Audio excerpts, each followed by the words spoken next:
নমস্কাৰ স্বাগতম জনাইছো নিউজ কেনেলৰ ষ্টুডিঅ'ত মই কৃপাঞ্চল ৰাজবংশী পুনে পুনে আমি সংসদলৈ যাম য'ত প্ৰতিৰক্ষা মন্ত্ৰী ৰাজনাথ সিঙে ভাষণ প্ৰদান কৰিছে লৈ গৈছো আপোনালোকক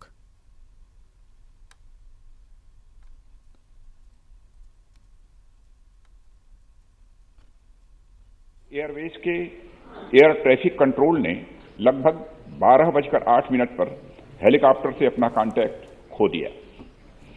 बाद में कुनूर के पास जंगल में कुछ स्थानीय लोगों ने आग लगी हुई देखी। जब वे भागकर उस स्थान पर पहुंचे तो उन्होंने मिलिट्री हेलीकॉप्टर के अवशेष को आग की लपटों से घिरा हुआ देखा। स्थानीय प्रशासन से एक बचाव दल उस जगह पर पहुंच गया। उन्होंने क्रैश साइट से सर्वाइवर्स को रिकवर करने का भी प्रयास किया। उस अवशेष से जितने भी लोगों को निकाला जा सका उन सबको यथाशीघ्र वेलिंगटन के मिलिट्री हॉस्पिटल पहुंचाया गया। प्राप्त जानकारी के अनुसार उस हेलीकॉप्टर में सवार कुल 14 लोगों में से 13 लोगों की मृत्यु हो गई।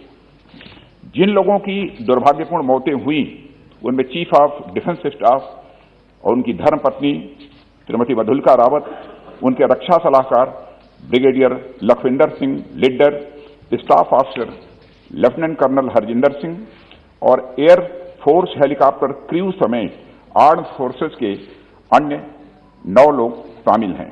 उनके नाम हैं wing commander Prithvi Singh Chauhan, squadron leader Kuldeep Singh, junior warrant officer Rana Pratap Das, junior warrant officer Arakkal Pradeep, Harvinder Satpal Rai, Naik Gurusewak Singh, Naik Jitendra Kumar, lance Naik Vivek Kumar, lance Naik B Sai Teja.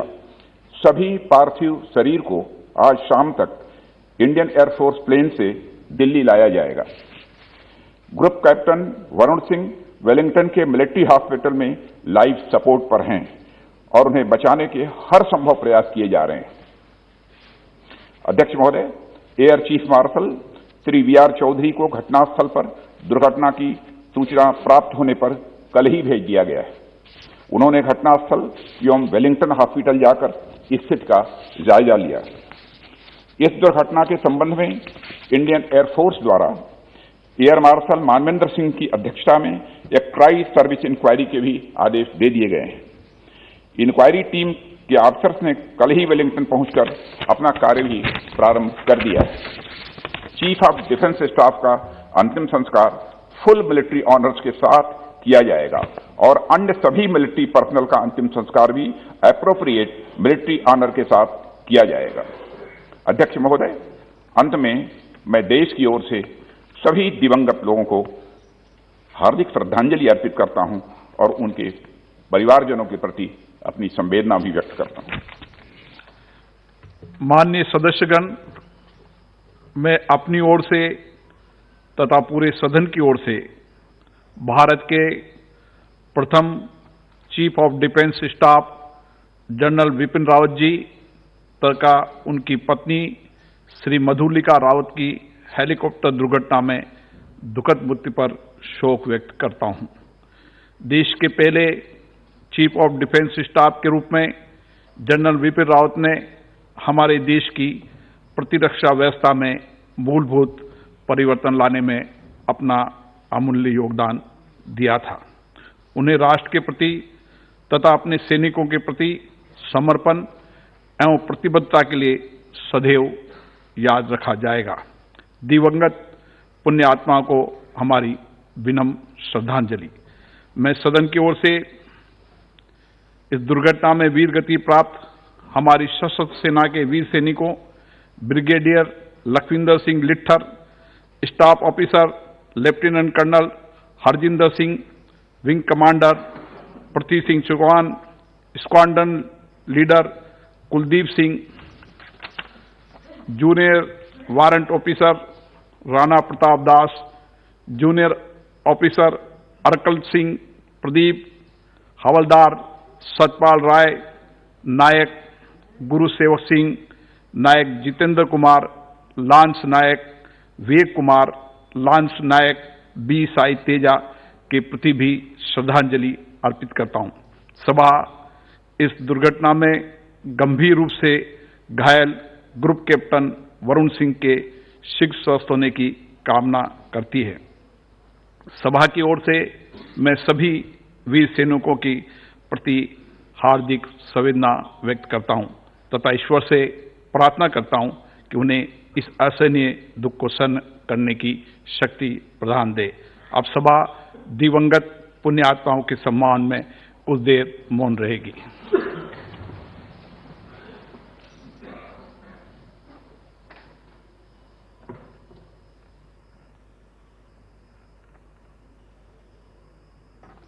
Om Shanti.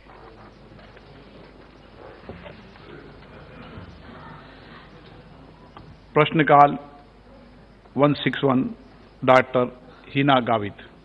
Sir, question number 161. माननीय मंत्री जी।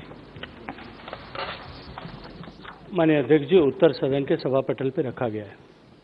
माननीय सदस्य। धन्यवाद।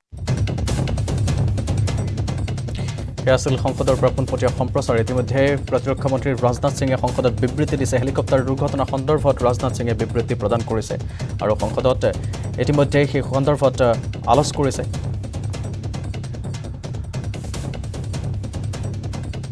নীলগিৰি পৰ্বতমালাৰ পৰা উদ্ধাৰ হোৱাৰ সম্পূৰ্ণ কথাখিনিক লৈ ইতিমধ্যে সংসদত বিবৃতি প্ৰদান কৰিছে প্ৰতিৰক্ষা মন্ত্ৰী ৰাজনাথ সিঙে।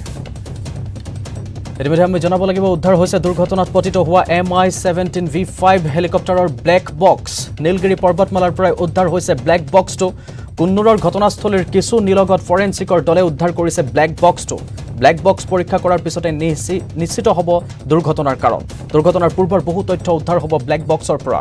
শেহতীয়া তথ্য জনাইছো এয়া উদ্ধাৰ হৈছে দুৰ্ঘটনাত পতিত হোৱা MI-17V5 হেলিকপ্টাৰৰ ব্লেক বক্স। নীলগিৰি পৰ্বতমালাৰ পৰাই উদ্ধাৰ হৈছে ব্লেক বক্সটো। কুন্নুৰৰ ঘটনাস্থলীৰ কিছু নিলগত ফৰেনচিকৰ দলে উদ্ধাৰ কৰিছে ব্লেক বক্সটো। ব্লেক বক্স পৰীক্ষা কৰাৰ পিছতে নিশ্চিত হ'ব দুৰ্ঘটনাৰ কাৰণ। দুৰ্ঘটনাৰ পূৰ্বৰ বহু তথ্য উদ্ধাৰ হ'ব ব্লেক বক্সৰ পৰা।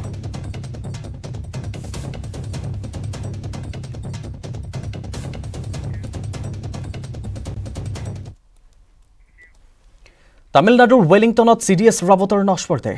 ৱেলিংটনৰ আৰ্মি হাস্পতালত আছে 13 জনৰ নস্বৰদেহ। আজি তামিলনাডুৰ মুখ্যমন্ত্ৰীয়ে জনাব শ্ৰদ্ধাঞ্জলি। তামিলনাডুৰ মুখ্যমন্ত্ৰী MK ষ্টেলিনে জনাব শ্ৰদ্ধাঞ্জলি। ৱেলিংটনৰ আৰ্মি হাস্পতালত পুৱা 10:30 বজাত উপস্থিত হ'ব তেওঁলোকৰ নস্বৰদেহ। ইতিমধ্যে নস্বৰদেহ আহি উপস্থিত হৈছেহি।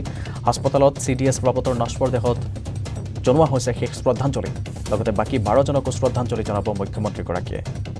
আজি দিনৰ 12 বজাত চুল্লুৰৰ পৰা অনা হ'ব 13 জনৰ নস্বৰদেহ। দিল্লীলৈ এখন বিশেষ বিমানযোগে অনা হ'ব নস্বৰদেহ। আজি বিয়লি 4 বজাত দিল্লীলৈ অনা হ'ব CDS সহ 12 জনৰ নস্বৰদেহ। দিল্লীৰ পালাম বিমানবন্দৰলৈ অনা হ'ব নস্বৰদেহ। পালাম বিমানবন্দৰত 13 জনকে জনোৱা হ'ব শ্ৰদ্ধাঞ্জলি। পালাম বিমানবন্দৰৰ পৰা পোনে পোনে কামৰাজ মাৰ্গলৈ অনা হ'ব CDSৰ নস্বৰদেহ। কামৰাজ মাৰ্গস্থিত বাসগৃহলৈ অনা হ'ব CDS বিপিন ৰাৱতৰ নস্বৰদেহ। CDSৰ পত্নী মধুলিকা ৰাৱতৰো নস্বৰদেহ অনা হ'ব।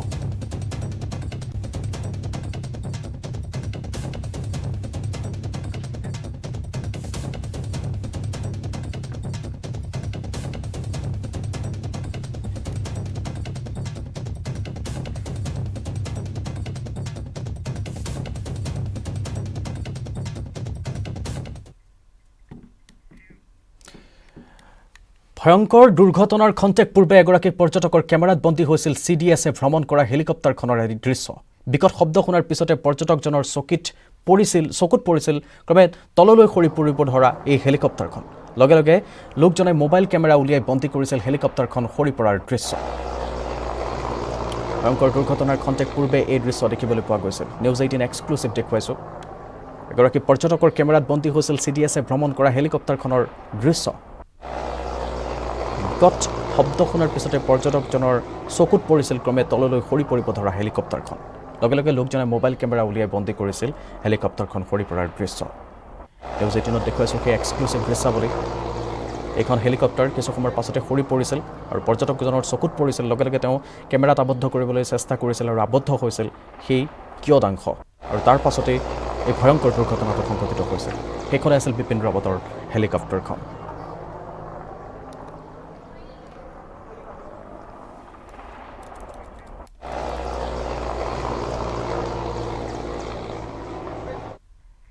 উত্তৰাখণ্ডত ৰাজ্যিক শোক পালন CDS বিপিন ৰাৱতৰ মৃত্যুত ৰাজ্যিক শোক 3 দিনীয়া ৰাজ্যিক শোক পালন কৰিছে উত্তৰাখণ্ডত প্ৰয়াত CDSৰ পিতৃৰ গৃহ উত্তৰাখণ্ডত ৰাজ্যিক শোক পালন কৰা হৈছে CDS বিপিন ৰাৱতৰ মৃত্যুত তেওঁলোকে ৰাজ্যিক শোক পালন কৰিছে 3 দিনীয়া ৰাজ্যিক শোক পালন কৰিছে উত্তৰাখণ্ডত প্ৰয়াত CDSৰ পিতৃৰ গৃহ উত্তৰাখণ্ডত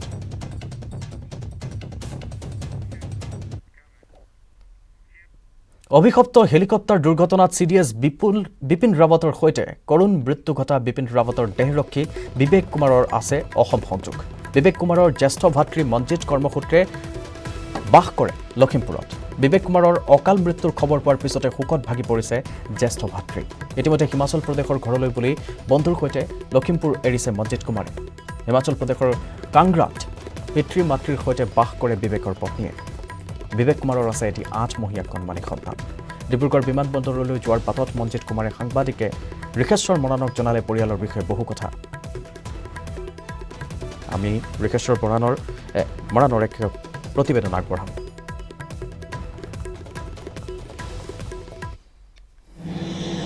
হয় অতি দুখজনক আৰু দুৰ্ভাগ্যজনক যোৱাকালি ভাৰতৰ প্ৰতিৰক্ষা জেনেৰেল মুৰব্বীৰ লগতে আন কেইবাগৰাকী বিমান দুৰ্ঘটনাত হেলিকপ্টাৰ দুৰ্ঘটনাত মৃত্যুমুখত পৰিছে আৰু ইয়াৰে এজন হৈছে বিবেক কুমাৰ PSO আৰু মোৰ সৈতে বৰ্তমান আছে যিজন বিবেক কুমাৰ তেখেতৰ ভাতৃ আছে মই তেখেতৰ পৰাই কিছু কথা জানিবলৈ বিচাৰিম আচলতে তেখেত কৰ্মসূত্ৰে লখিমপুৰত থাকে ইয়াৰ পৰা তেখেত ৰাওনা হৈছে अभी आप कहाँ जाने वाला है और आपका घर में कौन कौन था हिमाचल जाएगा घर में सभी मम्मी पापा भाई बहन सब आप लखीमपुर में काम करते हैं वहाँ आप फैमिली में कौन कौन था फैमिली में सब भाई है बहन है मम्मी पापा सब है और आपका यहाँ पर कौन कौन था आपका यहाँ तो मैं अकेले ही रहता हूँ जॉब करता हूँ पिताजी माताजी नहीं मेरे साथ तो कोई इधर नहीं रहते गाँव में रहते हैं सब এক দুখজনক কথা যে তেখেতৰ ইতিমধ্যে তেখেতে জনাইছে যে ইয়াৰ পৰা তেখেতে যিটো তেখেতৰ ককায়েকৰ মৃত্যু হৈছে সেয়েহে তালৈ ৰাওনা হ'ব আৰু তাতে তেখেতৰ হেক কিটো কাহা कैसे সৎকাৰ कहाँ करेगा गाँव में ही करेगा गाँव में करेगा जी हिमाचल प्रदेश डिस्ट्रिक्ट कांगड़ा में जी হয় নিশ্চয়কৈ তাতেই সৎকাৰ কৰিব যে হিমাচল প্ৰদেশ তাতেই সৎকাৰ কৰিব বুলি জনাইছে আৰু এজন মোৰ কেনেধৰণে আপোনাক জনাই আচলতে আপুনি কেনেধৰণে জানে আপুনি যিহেতু তেখেতক চিনি পায় নাই তেখেতে কোম্পানীত কাম কৰে গল্ডেন পেৰাডাইজ বণ্ডেড ৱেৰ হাউচত তেখেতক তেনেধৰণে আমি চিনি পাওঁ সৰুৰ পৰা চিনি পাওঁ তেখেতক বহুত দিনৰ পৰা আছে ইয়াতে লখিমপুৰতে কৰ্মৰত তেওঁ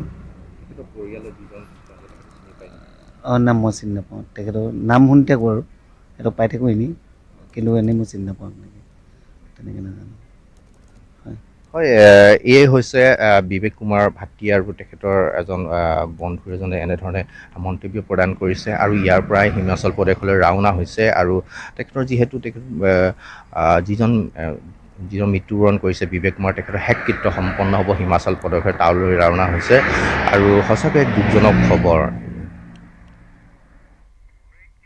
ধন্যবাদ ঋষেশ্বৰ ল'ব লাগিব এটা বাণিজ্যিক বিৰতি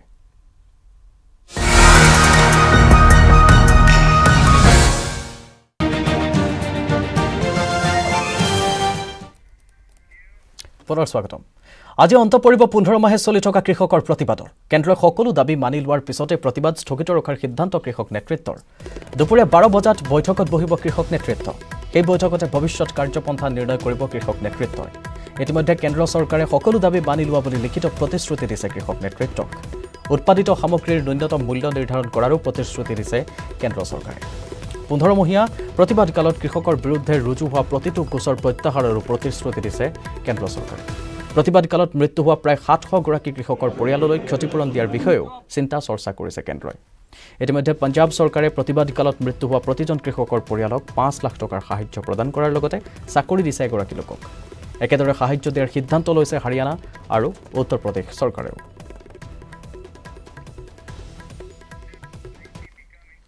দেশৰ ভিতৰতে 100% টিকাকৰণ সম্পূৰ্ণ হোৱা প্ৰথমখন ৰাজ্য হিচাপে পৰিগণিত হৈছে হিমাচল প্ৰদেশ। হিমালয়ৰ বুকুত অৱস্থিত ৰাজ্যখনত ইতিমধ্যে আৰম্ভ হৈছে শীতৰ প্ৰকোপ। শীতৰ প্ৰকোপ আৰু তীব্ৰ হোৱাৰ পূৰ্বে যিমান পাৰি সিমান দ্বিতীয় পৰ্যায়ৰ টিকাকৰণ কৰাৰ বাবে তৎপৰ হৈছে হিমাচল প্ৰদেশৰ স্বাস্থ্য বিভাগ। ফেডাৰেল বেংকৰ সহযোগত নেটৱৰ্ক 18 হাতত লোৱা সঞ্জীৱনী শীৰ্ষক অভিযানৰ অংশ হিচাপে আগবঢ়াইছো এই প্ৰতিবেদন।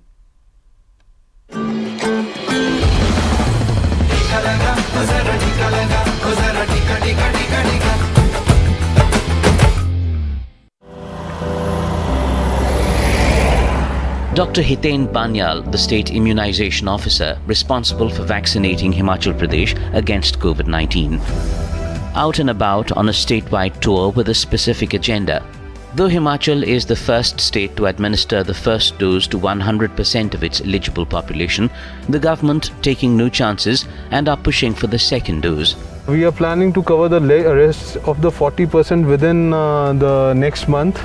And you are racing against time because winter is approaching. Yes. Yes, for Himachal, once winter sets in, the task to fully vaccinate its entire population will get next to impossible.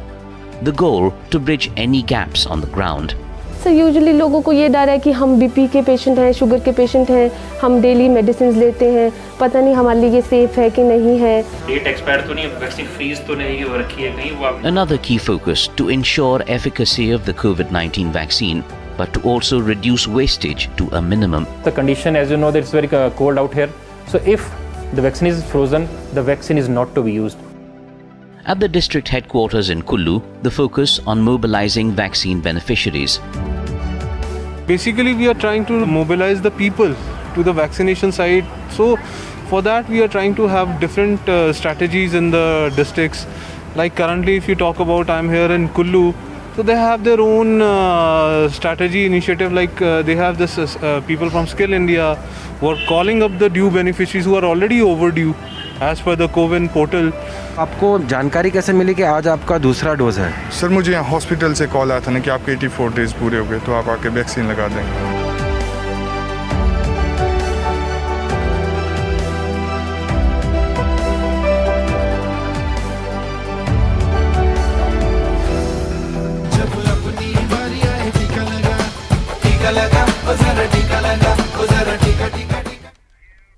আৰু ইয়াৰ লগে লগে সামৰাৰ সময় হ'ল news scan বিদায় লৈছোঁ। নমস্কাৰ।